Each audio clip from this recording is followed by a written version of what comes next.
بسم اللہ الرحمن الرحیم۔ شروع اللہ کے نام سے جو بڑا مہربان نہایت رحم والا ہے۔ جن جسموں پر خواہشات کی حکمرانی ہو وہ گناہوں کی قید سے کبھی آزاد نہیں ہو سکتے۔ انسان واحد ایسی مخلوق ہے جس کا ظاہر الفاظ میں ہوتا ہے۔ نادان لوگ دولت کے لیے دل کا چین لٹا دیتے ہیں اور دل کے چین کے لیے دولت لٹا دیتے ہیں۔ آخری زمانے کے لوگ بھیڑیے ہوں گے اور حکمران درندے، درمیانی طبقہ کھا پی کر مست رہنے والے اور فقیر نادر بالکل مردہ۔ سچائی دب جائے گی، جھوٹ ابھر آئے گا، محبت صرف زبانوں تک محدود رہ جائے گی اور لوگ دلوں میں ایک دوسرے سے کشیدہ رہیں گے۔ آفت و پاک دامنی نرالی سمجھی جائے گی اور اسلام کا لباس پوستین کی طرح الٹا اوڑا جائے گا۔ مجھے اس شخص پر تعجب ہوتا ہے جو روز دیکھتا ہے کہ اس کی عمر اور سانس کم ہو رہی ہے اور وہ موت کے لیے تیاری نہیں کرتا۔ دل میں برائی رکھنے سے بہتر ہے ناراضگی ظاہر کر دو۔ ایک دفعہ مولا علی کہیں بیٹھے ہوئے تھے۔ ایک صحابی مولا کے پاس آیا اور عرض کیا، مولا میں نے سنا ہے آپ کی جو تلوار ہے ذوالفقار یہ پہاڑ کو بھی چیر دیتی ہے، کیا یہ بات صحیح ہے؟ حضرت علی نے فرمایا، ہاں صحیح سنا ہے۔ اس نے کہا، آپ اپنی تلوار دیں گے؟ میں آزما کر دیکھنا چاہتا ہوں۔ آپ نے اسے اپنی تلوار دی۔ اس شخص نے زور سے دیوار پر ماری لیکن کچھ نہیں ہوا تو اس نے مولا سے کہا، آپ تو کہہ رہے تھے کہ پہاڑ توڑ دیتی ہے لیکن دیوار تو نہیں ٹوٹی۔ حضرت علی نے مسکراتے ہوئے فرمایا، میں نے تمہیں اپنی تلوار دی ہے، اپنا ہاتھ نہیں۔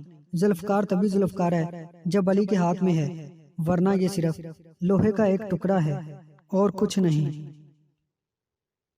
سوائے اپنے رب کے کسی سے امید مت رکھنا اور اپنے گناہ کے سوا کسی چیز سے خوف نہ کھانا۔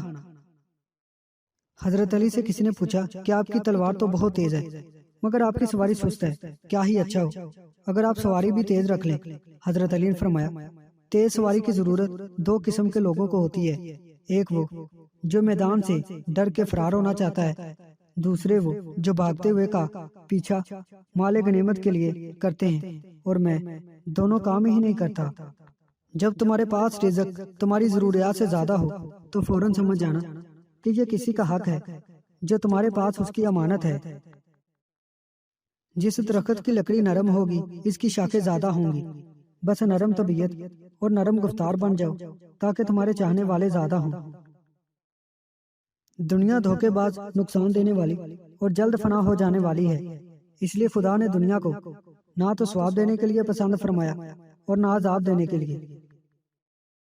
اپنے وہ نہیں ہوتے جو رونے پر آتے ہیں، اپنے وہ ہوتے ہیں جو رونے ہی نہیں دیتے۔ تیرا نفس تجھ سے وہی کام کروائے گا جس کے ساتھ تو نے اسے منوس بنایا ہے۔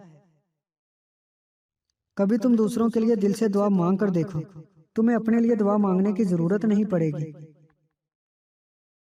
حضرت علی سے کسی نے پوچھا، میں بہت کوشش کرتا ہوں کہ صبح نماز پڑھوں مگر اٹھا نہیں جاتا۔ حضرت علی نے فرمایا، یہ نیند کی وجہ نہیں بلکہ تم جو سارے دن میں جو گناہ کرتے ہو وہ تمہاری گردن میں توق، ہاتھوں میں ہتھکڑی اور پاؤں میں بیڑیاں باندھ کر تمہیں اٹھنے نہیں دیتے۔ ہمیں چاہیے کہ اپنی ہر چیز دوست کے لیے قربان کر دیں، پر کسی چیز کے لیے اپنے دوست کو قربان نہیں کرنا۔ میل محبت پیدا کرنا عقل کا نصفی حصہ ہے۔ جس کو تم چاہو اس کو کبھی آزمانا مت، کیونکہ اگر وہ بے وفا نکلا تو دل تمہارا ہی ٹوٹے گا۔ کسی کا ظرف دیکھنا ہو تو اسے عزت دو، فطرت دیکھنا ہو تو اسے آزادی دو، نیت دیکھنی ہو تو اسے قرض دو، خصلت دیکھنی ہو تو اس کے ساتھ کھانا کھاؤ، صبر دیکھنا ہو تو اس پر تنقید کر کے دیکھ لو، خلوص دیکھنا ہو تو اس سے مشورہ کر لو۔ امید کرتا ہوں دوستو آج کی ویڈیو آپ کو پسند آئی ہے۔ ویڈیو پسند آئی ہے اس کو لائک کریں، ہمارے چینل کو سبسکرائب کریں اور ساتھ ہی ہمارے فیس بک پیج کو لائک کرنا مت بھولیے گا۔ شکریہ۔